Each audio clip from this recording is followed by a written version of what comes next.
c'est un documentaire qui joue avec la fiction. En tout cas, c'est un documentaire qui joue avec l'écriture. Enfin, je voulais travailler la langue, donc la langue, à partir du moment où on réécrit tout, on est dans un intermédiaire entre le documentaire et la fiction, mais c'est des vrais gens dans un vrai espace. C'est comme, pour moi, c'est un documentaire. Le sujet, c'était les rêves, ça c'était le contrat, qu'on parle de leurs rêves. Est apparue une chose que moi j'avais sous-estimée, c'était leur première question sur est-ce que c'est des rêves de nuit, rêves ou cauchemars, ou est-ce que c'est nos rêves en général.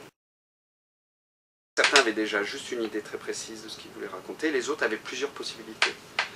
Et on s'est mis autour d'une table et on a dit il faut essayer d'avoir un panorama des différentes... Pas la peine qu'il y ait des répétitions de cauchemars ou qu'il y ait des répétitions de choses, ou alors ils parlaient tous des rêves érotiques, mais personne ne voulait l'assumer, donc j'ai dit il faut quand même que quelqu'un parle des rêves érotiques.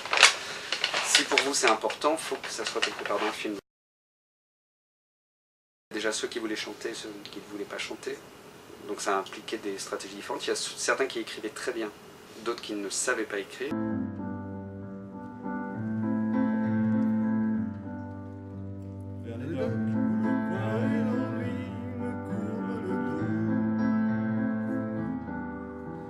Arrive le vent alourdi de fuir les bateaux.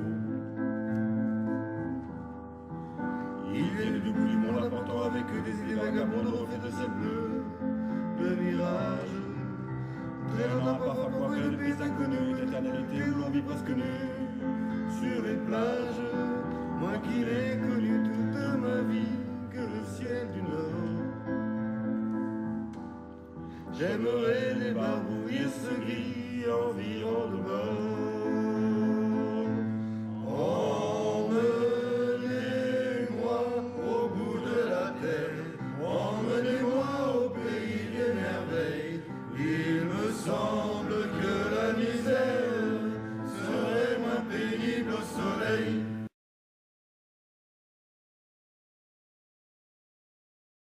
L'idée de la musique et de retravailler avec le même musicien était importante, et j'avais compris en travaillant avec eux la première fois que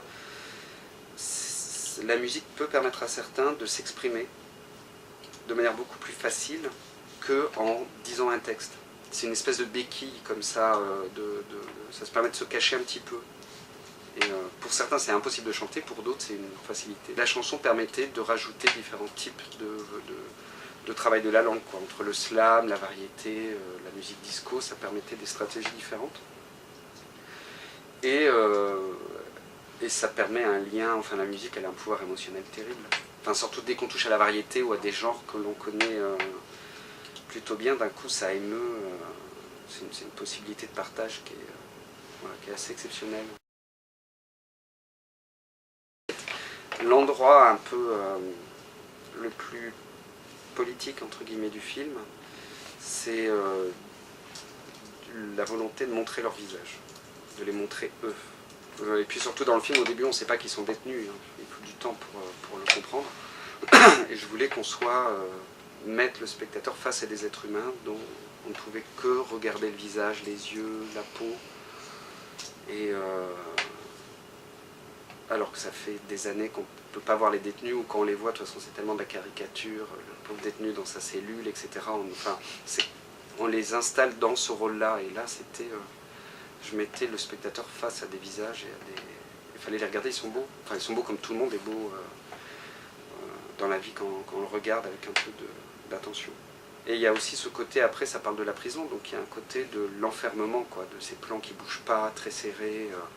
On ne peut pas regarder autre chose qu'eux. Et où les 3 détails sur le mur, quoi, ça enferme, mais comme la prison enferme complètement.